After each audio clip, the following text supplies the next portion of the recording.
আসসালামু আলাইকুম। সবাইকে স্বাগত জানাচ্ছি গ্লোবাল ভিউজে। আপনাদের সাথে আছি ওয়াহিদ ফারুকি। আজ জানাবো আন্তর্জাতিক গণমাধ্যমে আলোচিত সংবাদ এবং বিশ্লেষণ। ফিলিস্তিনের গাজা উপত্যকায় লজ্জাজনক পরাজয় ঘটেছে বর্বর ইসরায়েলের। প্রতিশ্রুত বিশাল জয় পেয়েছে ইসলামী প্রতিরোধ আন্দোলন হামাস। ফিলিস্তিনি যোদ্ধাদের তীব্র প্রতিরোধ এবং বৈশ্বিক চাপে ১৫ মাসেরও বেশি সময় ধরে চলা যুদ্ধ বন্ধ করে গাজা থেকে সেনাদের পুরোপুরি সরিয়ে নেয়ার চুক্তিতে আসতে বাধ্য হয়েছে ইসরায়েল। হামাস এবং ইসরায়েল বুধবার এই চুক্তিতে একমত হয়। চুক্তি কার্যকর হবে আগামী ১৯ জানুয়ারি রোববার থেকে। চুক্তির আওতায় যুদ্ধ বন্ধের পাশাপাশি ইসরায়েলি ও ফিলিস্তিনি বন্দীরা মুক্তি পাবেন। গাজায় ত্রাণ প্রবাহ অবাধ হবে, বাস্তুচ্যুত ফিলিস্তিনিরা ঘরবাড়িতে ফিরে যাবেন এবং গাজার পুনর্গঠন হবে। বিশ্লেষকরা বলছেন, দাম্ভিক ইসরায়েল এমন লজ্জাজনক পরাজয়ের মুখোমুখি হবে তা কখনো ভাবতে পারেনি। ২০২৩ সালের ৭ই অক্টোবর এই পরাজয়ের সূচনা হয়েছিল, যেদিন ইসরায়েলি গোয়েন্দা ও নিরাপত্তা ব্যবস্থার দম্ভ চুরমার করে ইসরায়েলের ভেতরে গিয়ে আল-আকসা ফ্ল্যাট অভিযান পরিচালনা করেছিলেন কয়েক হাজার হামাস যোদ্ধা। এতে ১,২১০ জন ইসরায়েলি নিহত হন। ইসরায়েল থেকে বন্দী করা হয় ২৪১ জনকে। এরপর ইসরায়েলি প্রধানমন্ত্রী বেঞ্জামিন নেতানিয়াহু হামাসের সঙ্গে আলোচনা করতেই অস্বীকৃতি জানিয়েছিলেন, কিন্তু শেষ পর্যন্ত একটি প্রতিরোধ সংগঠনের সঙ্গেই তাদের চুক্তিতে আসতে হল। যুদ্ধের মাধ্যমে হামাসকে নির্মূল করে বন্দীদের ফিরিয়ে আনার প্রতিশ্রুতি দিয়েছিলেন নেতানিয়াহু, কিন্তু আন্তর্জাতিক বিশ্লেষকরা, এমনকি নিজেদের সামরিক কর্তা ব্যক্তিরাই বলেছেন, সাম্প্রতিক সময় হামাস আরও শক্তিশালী হয়ে ইসরায়েলি বাহিনীর বিপুল ক্ষতি সাধন করে চলেছে।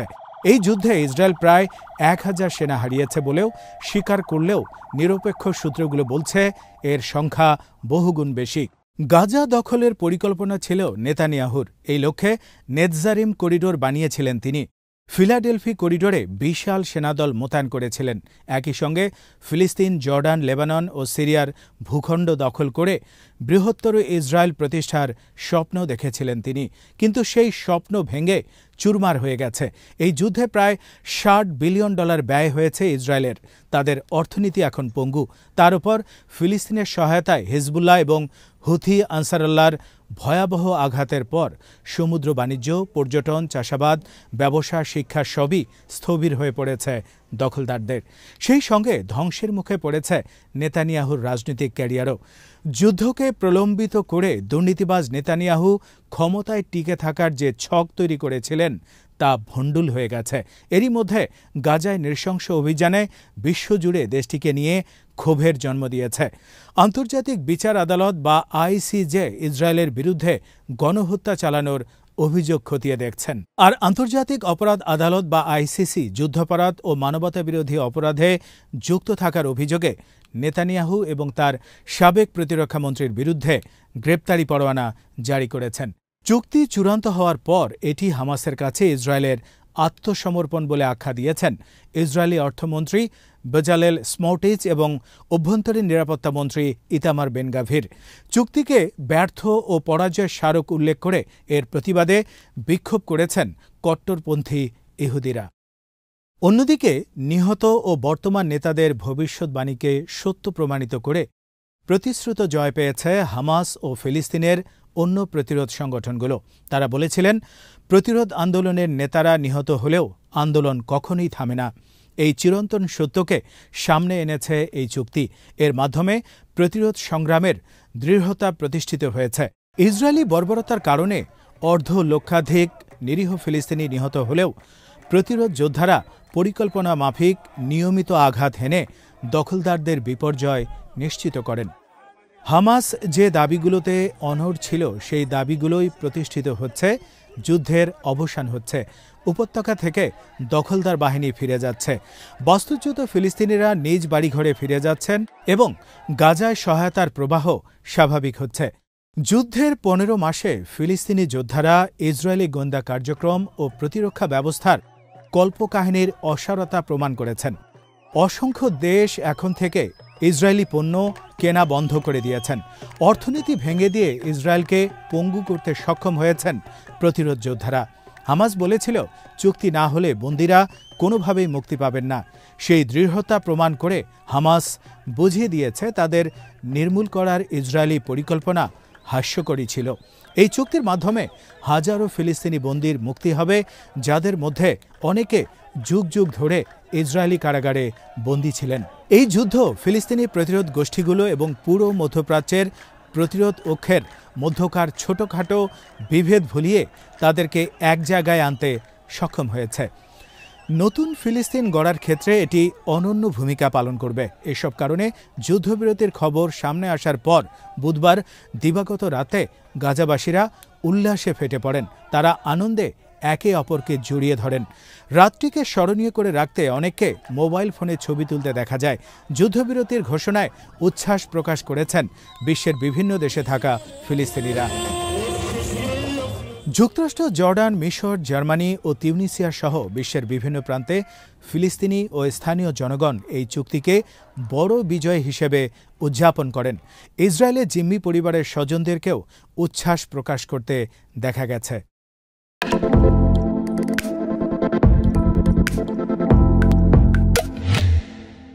হামাস এক বিবৃতিতে বলেছে, ফিলিস্তিনি জনগণ ও প্রতিরোধ যোদ্ধাদের দৃঢ়তা ও অটল অবস্থানের কারণে এই চুক্তি সম্ভব হয়েছে। বুধবার রাতে প্রকাশিত বিবৃতিতে হামাস এই চুক্তিকে ফিলিস্তিনি জনগণ, প্রতিরোধ সংগঠনগুলো, মুসলিম উম্মাহ ও সারা বিশ্বের মুক্তিকামী মানুষের বিজয় বলে মন্তব্য করেছে। বিবৃতিতে বলা হয়, ইহুদিবাদী শত্রুদের গণহত্যামূলক যুদ্ধ ও রক্তপাতের হাত থেকে গাজাবাসীকে রক্ষা করার দায়বদ্ধতা থেকে এই চুক্তিতে সম্মত হয়েছে হামাস। এদিকে ইসরায়েল বিরোধী যুদ্ধে সমর্থন দেওয়ার জন্য ইরান ও ইরান সমর্থিত প্রতিরোধ ফ্রন্টের প্রতি কৃতজ্ঞতা জানিয়েছে হামাস। বুধবার রাতে এক বক্তব্যে হামাসের ডেপুটি পলিট ব্যুরো প্রধান খলিল আল হাইয়া এই কৃতজ্ঞতা জানান। তিনি ইরান, লেবাননের হিজবুল্লাহ, ইয়েমেনের সশস্ত্র বাহিনী ও ইরাকি প্রতিরোধ যোদ্ধাদের বিশেষভাবে ধন্যবাদ জানান। তিনি পবিত্র নগরী জেরুজালেম আল কুদস মুক্ত করার সংগ্রামে নিহত হিজবুল্লাহর শত শত যোদ্ধা, নেতা ও কমান্ডার, বিশেষ করে হিজবুল্লাহ মহাসচিব সৈয়দ হাসান নাসরুল্লাহকে শ্রদ্ধার সঙ্গে স্মরণ করেন।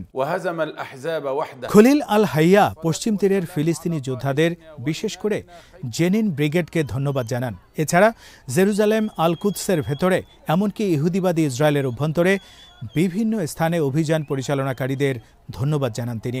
হামাসের এই নেতা 2023 সালের 7 অক্টোবর গাজার প্রতিরোধ যোদ্ধাদের পক্ষ থেকে পরিচালিত আল আকসা তুফান অভিযানের ভূয়সী প্রশংসা করে বলেন, ওই অভিযান ইসরায়েলের জন্য ঐতিহাসিক বিপর্যয় বয়ে এনেছিল। তিনি ওই অভিযানকে ফিলিস্তিন ভূখণ্ড মুক্ত করার সংগ্রামের একটি গুরুত্বপূর্ণ সন্ধিক্ষণ মন্তব্য করে বলেন, সেদিন থেকে এখন পর্যন্ত প্রতিরোধ যোদ্ধারা কখনো নিজেদের দুর্বলতা প্রকাশ করেননি কিংবা দমে যাননি। যুদ্ধবিরতিতে হামাসের সব শর্ত পূরণ হয়েছে বলে জানিয়েছেন হামাসের রাজনৈতিক পলিট ব্যুরোর সদস্য ইজ্জাত আল রেশাক। এক বিবৃতিতে তিনি বলেন, যুদ্ধের শুরুতে হামাস যেসব শর্ত নির্ধারণ করেছিল তা পূরণ করেই চুক্তি হয়েছে। শর্তগুলো ছিল ইসরায়েলি বাহিনীর সম্পূর্ণ প্রত্যাহার, বাস্তুচ্যুতদের বাড়িতে ফিরিয়ে নেয়া এবং গাজায় যুদ্ধের স্থায়ী অবসান। কাতারের প্রধানমন্ত্রী শেখ মোহাম্মদ বিন আব্দুল রহমান বিন জসিম আল থানি বুধবার সন্ধ্যায় যুদ্ধবিরতির আনুষ্ঠানিক ঘোষণা দেন। পরে মার্কিন প্রেসিডেন্ট জো বাইডেন পৃথকভাবে যুদ্ধবিরতির কথা নিশ্চিত করেন। দেশটির নবনির্বাচিত প্রেসিডেন্ট ডোনাল্ড ট্রাম্প যুদ্ধবিরতি নিয়ে সামাজিক যোগাযোগ মাধ্যমে একাধিক পোস্ট করেছেন। সংঘাতের এই 15 মাসের মধ্যে শুরুর দিকে একবার মাত্র 7 দিনের যুদ্ধবিরতি হয়েছিল। এরপর কয়েক দফায় যুদ্ধ বন্ধের লক্ষ্যে আলোচনা হলেও তা আলোর মুখ দেখেনি। সম্প্রতি মার্কিন প্রেসিডেন্ট নির্বাচনে রিপাবলিকান প্রার্থী ডোনাল্ড ট্রাম্প নির্বাচিত হওয়ার পর যুদ্ধবিরতি চুক্তির চাপ বাড়তে থাকে। হামাস ও ইসরায়েলের উদ্দেশ্যে ট্রাম্প বার্তা দেন, 20 জানুয়ারি তার অভিষেকের আগে যুদ্ধবিরতি ও বন্দি বিনিময় চুক্তি না হলে মানবতা বিরোধীদের এমন ভয়াবহ পরিণতি ভোগ করতে হবে যা মার্কিন ইতিহাসে কখনো কেউ দেখেনি। এই বার্তার পর অবিশ্বাস্য গতিতে তৎপরতা শুরু করে কাতার, মিশর ও যুক্তরাষ্ট্র। শেষ পর্যন্ত ট্রাম্পের বেঁধে দেওয়া সময়ের একদিন আগেই যুদ্ধবিরতি কার্যকর হতে যাচ্ছে। বুধবার নিজের সামাজিক মাধ্যম ট্রুথ সোশ্যালে চুক্তির বিষয়টি নিশ্চিত করে ট্রাম্প লিখেছেন, মধ্যপ্রাচ্যে জিম্মিদের বিষয়ে আমরা একটি চুক্তিতে পৌঁছে গেছি, শিগগিরই তারা মুক্তি পাবেন, ধন্যবাদ। যুদ্ধবিরতি ও বন্দি বিনিময় চুক্তির কথা নিশ্চিত করে জো বাইডেন এক বিবৃতিতে বলেছেন, এই চুক্তি গাজায় যুদ্ধ বন্ধ করবে, ফিলিস্তিনের বেসামরিক নাগরিকদের জন্য জরুরি মানবিক সহায়তা বৃদ্ধি করবে এবং ১৫ মাসেরও বেশি সময় ধরে বন্দী থাকার পর জিম্মিদের সঙ্গে তাদের পরিবারের পুনর্মিলন ঘটবে। বিশ্লেষকরা এই চুক্তিকে হামাসের দৃঢ়তা এবং ট্রাম্পের তড়িৎ পদক্ষেপের ফল হিসেবে ব্যাখ্যা করলেও বাইডেন বলছেন এটি ১৫ মাসেরও বেশি সময় ধরে চলা তার কূটনৈতিক পদক্ষেপের ফলশ্রুতি। হামাসের অভিযোগ, এই ১৫ মাসে ইসরায়েলি বর্বরতার পেছনে নিঃশর্ত সমর্থন জুগিয়েছে বাইডেন প্রশাসন। অর্ধলক্ষাধিক ফিলিস্তিনি নিহত হওয়ার জন্য বাইডেন প্রশাসনই দায়ী। আলোচনার বিষয়ে জানাশোনা আছে এমন সূত্র জানিয়েছে কাতারের প্রধানমন্ত্রী শেখ মোহাম্মদ বিন আব্দুল রহমান বিন জসিম আল থানি বুধবার তার কার্যালয়ে পৃথকভাবে হামাস এবং ইসরায়েলের প্রতিনিধিদের সঙ্গে আলাপ করেন। এরপর যুদ্ধবিরতি চুক্তির বিষয়ে চূড়ান্ত ঐক্যমত আসে। সংশ্লিষ্ট সূত্রের বরাতে রয়টার্স জানিয়েছে, প্রাথমিকভাবে ৬ সপ্তাহের জন্য যুদ্ধবিরতি হবে। এ সময় ৩৩ জন বন্দীকে মুক্তি দেবে হামাস। প্রথম ধাপের যুদ্ধবিরতির ১৬তম দিনের আগে দ্বিতীয় ধাপ নিয়ে আলোচনা শুরু হবে। এর ফলাফলের ভিত্তিতে বাকি জিম্মিদের মুক্তি দেয়া হবে, স্থায়ী যুদ্ধবিরতি শুরু হবে এবং ইসরায়েলি বাহিনীকে গাজা থেকে পুরোপুরি প্রত্যাহার করে নেওয়া হবে। এরপর তৃতীয় ধাপে নিহত জিম্মিদের মরদেহ ইসরায়েলের কাছে হস্তান্তর এবং গাজা পুনর্গঠন শুরু হবে। মিডল ইস্ট আইয়ের প্রতিবেদনে বলা হয়েছে, রোববার প্রাথমিকভাবে ৬ সপ্তাহের যুদ্ধবিরতি শুরু হবে। এর মধ্যে কয়েকটি ধাপে নানা শর্ত বাস্তবায়ন করা হবে, যেমন উত্তর গাজা থেকে ইসরায়েলি সেনাদের ক্রমান্বয়ে প্রত্যাহার, গাজায় হামাস ও অন্যান্য প্রতিরোধ সংগঠনের হাতে থাকা বন্দীদের মুক্তি, ইসরায়েলি কারাগার থেকে কয়েক হাজার ফিলিস্তিনের মুক্তি, গাজায় মানবিক সহায়তা জরুরি ভিত্তিতে বাড়ানো, গাজায় আহত ব্যক্তিদের চিকিৎসার জন্য মিশরের সীমান্তবর্তী ফিলাডেলফি করিডোর অতিক্রমের অনুমতি ইত্যাদি। প্রাথমিক ৬ সপ্তাহ বা ৪২ দিনের যুদ্ধবিরতির পর তা স্থায়ী যুদ্ধবিরতিতে রূপ নেবে। গাজায় যুদ্ধবিরতি চুক্তির খবরে বিশ্ব নেতারা স্বস্তি প্রকাশ করেছেন। মিশরের president Abdul Fattah al CC এক্সে এক পোস্টে চুক্তিকে স্বাগত জানিয়েছেন। তিনি গাজায় দ্রুত মানবিক সাহায্য পৌঁছে দেওয়ার গুরুত্বের উপর জোর দেন। চুক্তিকে স্বাগত জানিয়ে সৌদি আরব বলেছে, এই চুক্তি গাজায় ইসরায়েলি আগ্রাসন বন্ধ করবে বলে দৃঢ়ভাবে আশা করছেন তারা। জাতিসংঘের মহাসচিব অ্যান্তোনিও গুতেরেস সাংবাদিকদের বলেছেন, জাতিসংঘ এই চুক্তিকে সমর্থন করতে এবং এখনও ভোগান্তিতে থাকা অগণিত ফিলিস্তিনির জন্য টেকসই মানবিক ত্রাণ সরবরাহ বাড়াতে প্রস্তুত রয়েছে। তুরস্কের পররাষ্ট্রমন্ত্রী হাকান ফিদান আঙ্কারায় সাংবাদিকদের বলেছেন, আঞ্চলিক স্থিতিশীলতার জন্য যুদ্ধবিরতি চুক্তি ছিল একটি গুরুত্বপূর্ণ পদক্ষেপ। ইসরায়েল ফিলিস্তিনি সংঘাতের সমাধানের জন্য তুরস্কের প্রচেষ্টা অব্যাহত থাকবে। ইউরোপীয় কমিশনের president Ursula von der Leyen যুদ্ধবিরতি চুক্তির খবরকে উষ্ণভাবে স্বাগত জানিয়েছেন। তিনি বলেছেন, বন্দীদের তাদের প্রিয়জনদের সঙ্গে পুনর্মিলন হবে এবং গাজার বেসামরিক নাগরিকদের কাছে মানবিক সাহায্য পৌঁছাবে।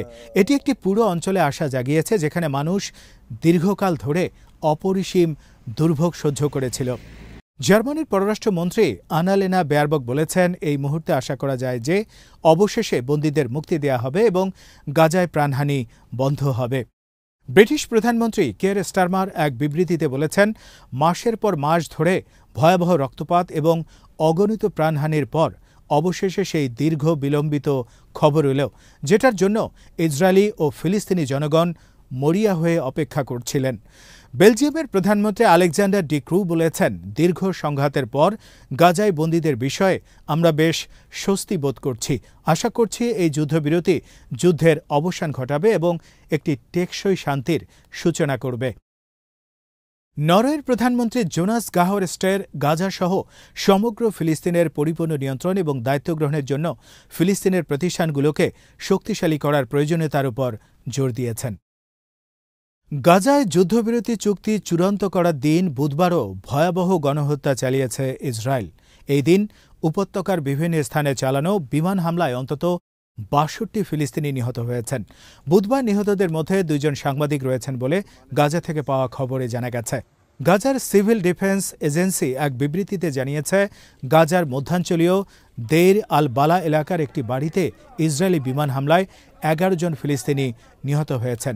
নিহতদের মধ্যে ৭ বছরের একটি শিশু ও ৩ কিশোর রয়েছে।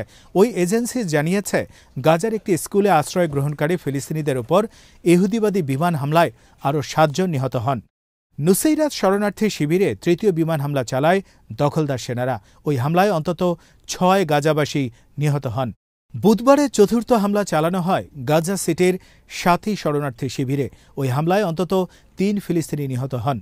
ইসরায়েল বিগত ২৪ ঘণ্টায় গাজা উপত্যকা জুড়ে অন্তত ৫০টি লক্ষ্যবস্তুতে বিমান হামলা চালানোর বিষয়ে নিশ্চিত করেছে। হামলা হয়েছে বিজয় আনন্দ উদযাপন করা ফিলিস্তিনিদের উপরও। এতে বেশ কয়েকজন ফিলিস্তিনি নিহত হওয়ার খবর এসেছে। একই সঙ্গে তারা গাজা সিটির নিকটবর্তী জাবালিয়া শরণার্থী শিবিরের অধিবাসীদের ওই শিবির খালি করার নির্দেশ দিয়েছে। ওই নির্দেশ থেকে বোঝা যায়, রোববার যুদ্ধবিরতি চুক্তি কার্যকর হওয়ার আগে গাজা উপত্যকায় আরও গণহত্যা চালাতে চায় তেল আবিব। গাজার স্বাস্থ্য মন্ত্রণালয়ের তথ্যমতে ১৫ মাসেরও বেশি সময় ধরে চলা গাজা যুদ্ধে অন্তত ৪৬,৭০৭ ফিলিস্তিনি নিহত হন, যাদের ৭০% নারী এবং শিশু। আজ এখানেই শেষ করছি। সবাই ভালো থাকুন, সুস্থ থাকুন আর দেখতে থাকুন বিডি ফিউজ।